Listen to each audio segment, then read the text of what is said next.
Quando eu comentei pelo celular desse filme com um amigo meu, a primeira coisa que ele disse foi: Luiz, você é a única pessoa que eu conheço que seria capaz de ver uma capa dessa e dizer: eu vou assistir esse filme.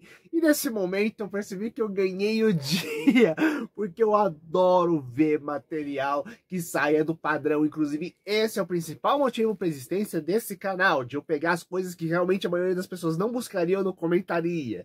E Ghoulies é uma franquia que chegou a ter 4 filmes, uma quadrilogia lá dos anos 80 e que tem alguns detalhes interessantes para a sua produção, porque se de um lado ele parece um pouco com os Gremlins, aqui, na verdade ele foi lançado produzido praticamente em paralelo, quase uma coisa independente, no mesmo clima de produção. Então, na verdade, ele não copiou os Gremlins, mas os dois foram feitos quase juntos. Eu sou o Luiz, bem-vindos ao Monstros e Aventuras. Nossa sexta-feira de sinistra de hoje, vamos falar de Ghoulies, mais precisamente dos filmes 1 e 2, que é quando foram feitos justamente pela mesma empresa, a Empire, antes dela pegar, falir, não por causa desse filme, tanto que ele teve continuação justamente porque fez sucesso, e teve mais 2 continuações quando outra empresa comprou justamente os direitos autorais do material da Empire, mostrando que era realmente uma obra de baixo custo que rendia muito. E qual é a ideia dessa obra, Luiz? Bem, no filme 1, nós temos um grupo de feiticeiros liderados por um cara que faz sacrifícios humanos com fins bem maléficos, diga-se de passagem. E o que ocorre? Anos depois do fim do culto, surge o filho dele, já adulto, descobrindo o legado do pai, e o que acontece é que ele começa a fazer os mesmos rituais, o que envolve invocar justamente uma série de criaturas que ele considera demônios infernais. E essas criaturas são justamente os Ghoulies, que dão nome à franquia, ao filme, né? E que, apesar deles nunca serem chamados desse jeito, né, existe uma questão importante que é Ghoul. O Ghoul, ele é um tipo de entidade árabe que seria um tipo de demônio ou monstro que fica assombrando cemitérios, né? E o que ocorre é que essa palavra já teve uma série de reinterpretações para criar uma série de criaturas dentro da cultura pop, né? Tanto que existe a série Tokyo Ghoul japonesa, justamente sobre criaturas meio devoradoras de pessoas, que são justamente os Ghouls. Temos um filme de 33 feito pelo Boris Karloff, chamado The Ghoul, que teve trocentos nomes diferentes no Brasil, como o Fantasma, o Zumbi, etc. Onde o protagonista, ele é um amante do Egito, que ao tentar fazer os mesmos rituais funerários, ele começa a pegar e assombrar, acaba, quando falece, começa a assombrar a própria mansão onde ele tá, atacando os herdeiros que estão disputando entre si a fortuna quando o cara falece, né? Entre outras coisas, né? Então, Ghoul, no caso, está sendo utilizado como justamente sinônimo de criatura demoníaca, né? E aqui está sendo simplesmente, foi um plural que foi inventado, né, para poder pegar e dar um nome próprio para franquia. E essas criaturas são minúsculas, porém extremamente fortes, extremamente rápidas e mortais, né? Então você não vai conseguir eliminar um dando simplesmente uma bicuda, pelo contrário, é bem provável que se você chutar e a criatura te pegar, vai dar uma bela mordida no seu pé, diga-se de passagem. Então, a ideia do primeiro filme, que ele tem um tom bem leve de comédia, sendo ele muito mais uma espécie de terror gótico, é que o protagonista, ele é justamente o filho desse cara que descobre que é herdeiro justamente dessa mansão cheio de livros e coisas ritualísticas sombrias, né?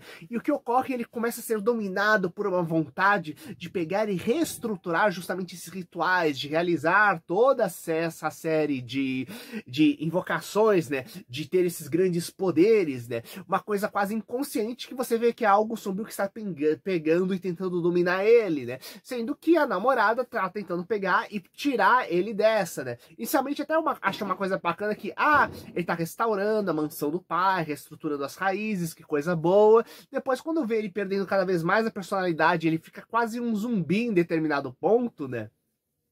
E ele basicamente começa a enxergar os amigos e namorada dele unicamente como instrumentos para os rituais dele, né?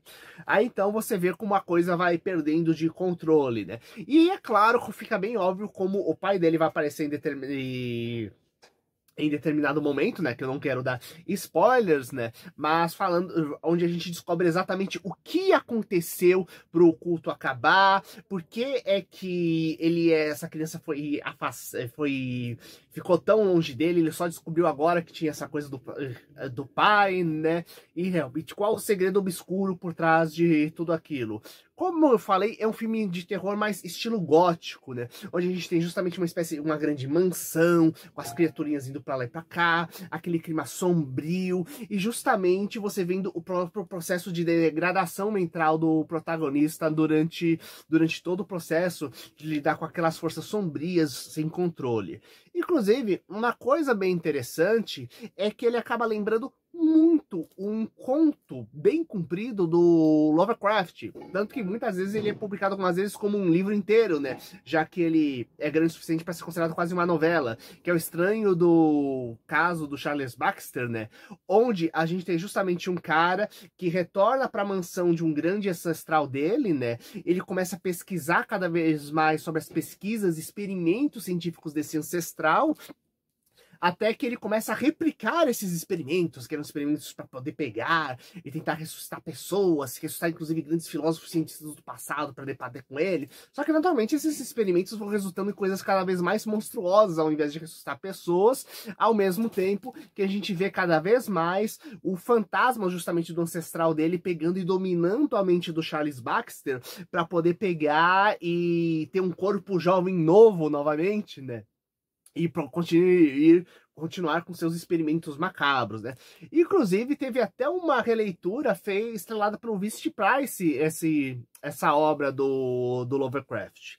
Então, o Ghoulies é justamente isso, e os monstrinhos eles acabam aparecendo mais de fundo, né? Você tem os rituais, eles aparecendo um pouco pra lá e pra cá, cada ritual novo acaba aparecendo um ou outro monstrinho, que são seres humanoides, mas com um aspecto meio deformado, sombrio, e que são basicamente servos do feiticeiro que pegam e exercem as ordens deles, né? Inclusive, mais pra frente vai ter inclusive um casal de anões que acaba aparecendo lá, que inclusive tem interesses um pouco opostos, né?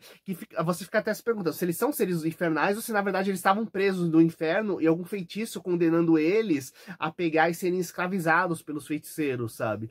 Então, é bem interessante algumas questões dessa forma, né? Como é abordado justamente esse conceito de o quanto você pode pegar e ser devorado pelo seu passado se você não olha ele e estuda ele com cuidado, né? Se você deixa tanto a admiração ir atrás de você, que você acaba não pegando a parte, percebendo a parte sombria que tem por trás dele. E o que acontece é que o Ghoulies 2, feito em 88, é uma continuação direta. Sendo que a primeira coisa importante é que esses dois filmes, eles tiveram produção, calma que eu já vou chegar no filme 2, lembrando que se você estiver gostando, aproveita para dar aquele like, compartilha com seus amigos e comenta aqui embaixo.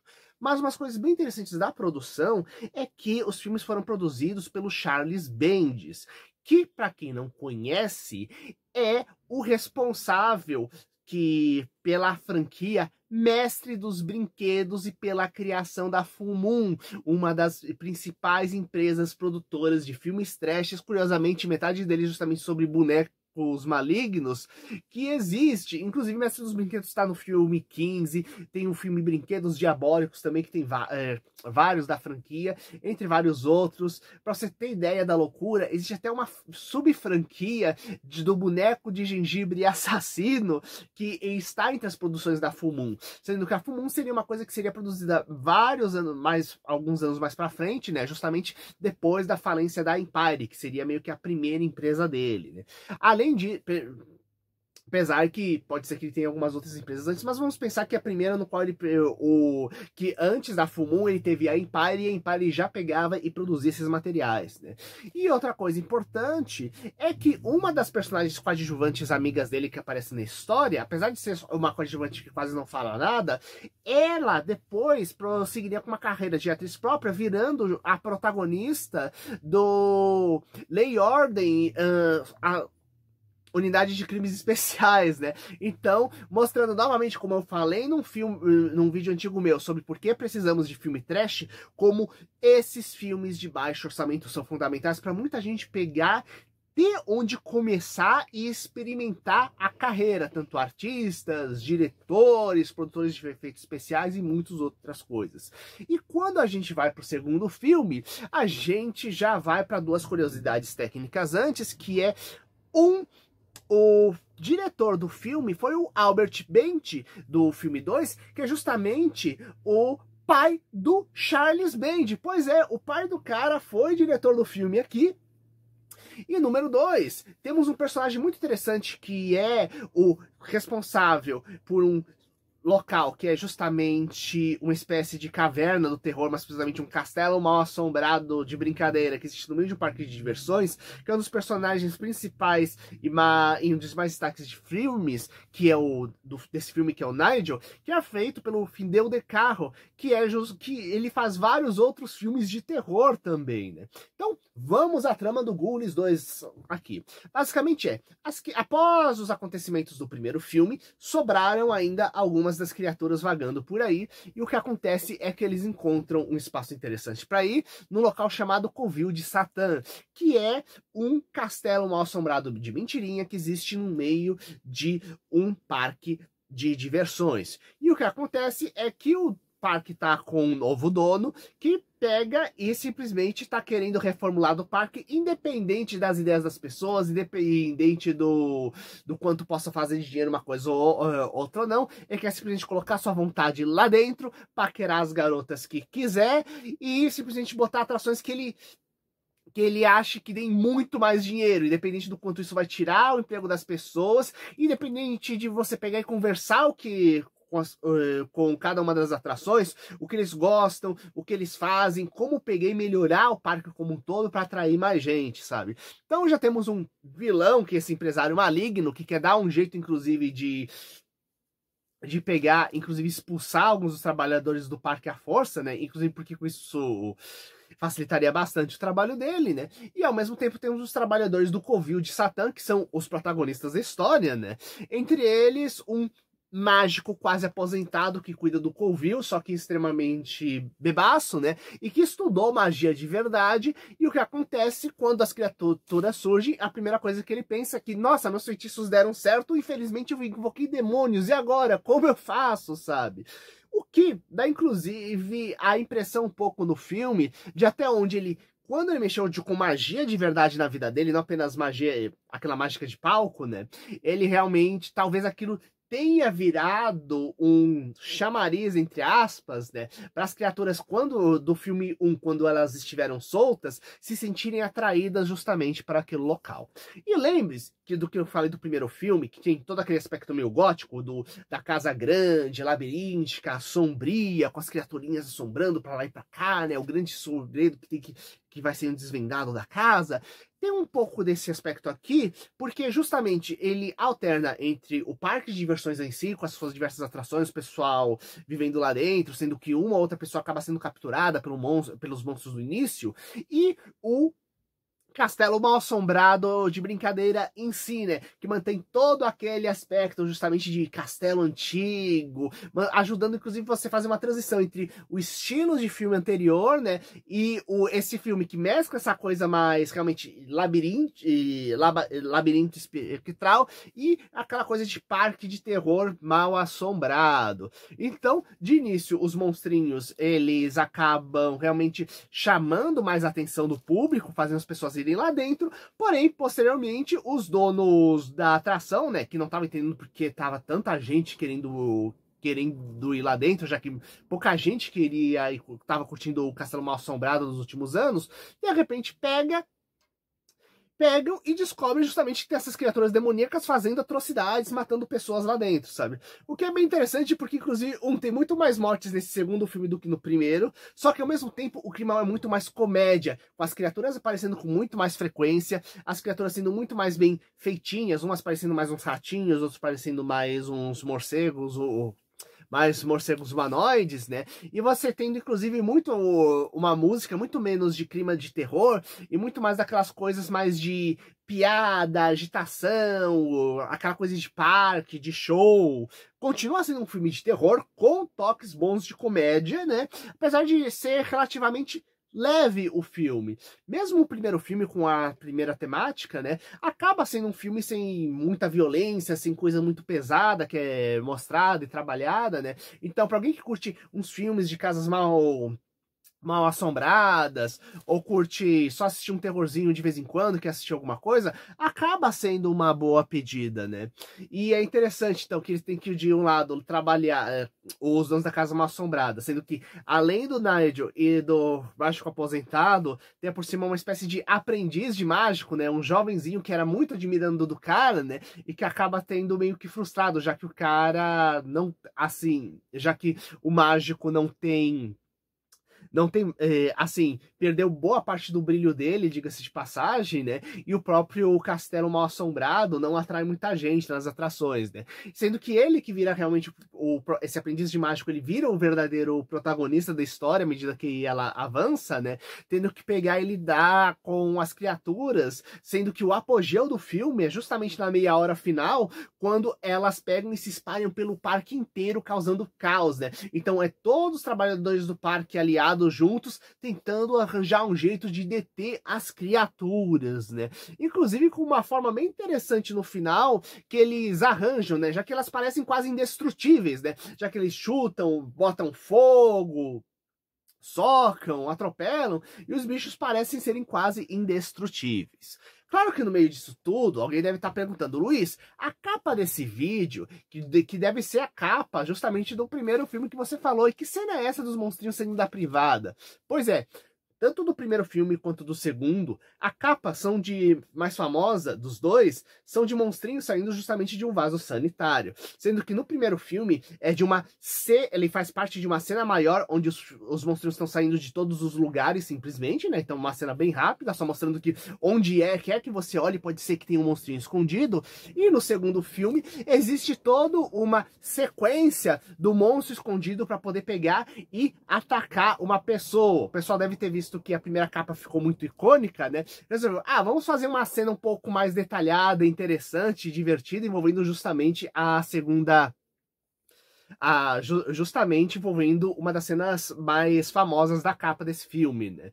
E à medida que os próximos filmes foram feitos, eles também foram tentados mais para comédia, né? Sendo que o filme 1 e 2, eles estão disponíveis, inclusive, dentro do canal da MGM, que é possível você assinar dentro da Amazon, né? Então você assina a Amazon, faz uma assinatura maior da MGM, não sei se dá para assinar só a MGM separado através de algum outro sistema, e aí então está disponível os Ghoulies para você pegar e assistir. Então, se você já tiver assinatura, já tiver disponível de alguma coisa, como eu disse, é um filme bem divertido para você pegar, relaxar, vendo o pessoal correndo dos monstrinhos, fugindo os monstrinhos aprontando confusão para lá e para cá, as criaturinhas, né? E ao mesmo tempo mostra como dá para você criar um filme de terror, uma obra com mais diversos tipos de climas diferentes, né? E é bem interessante que em ambos os filmes temos a ideia da pessoa que pega, fica solitária e fascinada por poder se perdendo, né? Como um dos principais problemas que piora tudo, sendo que no primeiro filme nós temos justamente o protagonista que ele vai se corrompendo à medida que ele vai ficando fascinado pela magia das trevas, e no segundo nós temos justamente esse empresário maligno que praticamente cuja sede do poder faz com que ele, tente defender primeiro os bichinhos para eles ficarem lá dentro, já que estão atraindo gente, mesmo matando pessoas, né? E número 2, né? Ele tá pouco se lixando para a qualidade de trabalho do pessoal lá do parque, né? Então, por causa disso, mesmo as primeiras mortes, ninguém percebe, nem mesmo ele, o que tá acontecendo devido a essa negligência brutal que ele tem com as coisas lá dentro, sabe? Então é bem É bem interessante isso. E vocês, quais filmes interessantes envolvendo monstrinhos assustadores vocês já assistiram? Coloca aqui embaixo, compartilhe com seus amigos e até o próximo vídeo. Falou!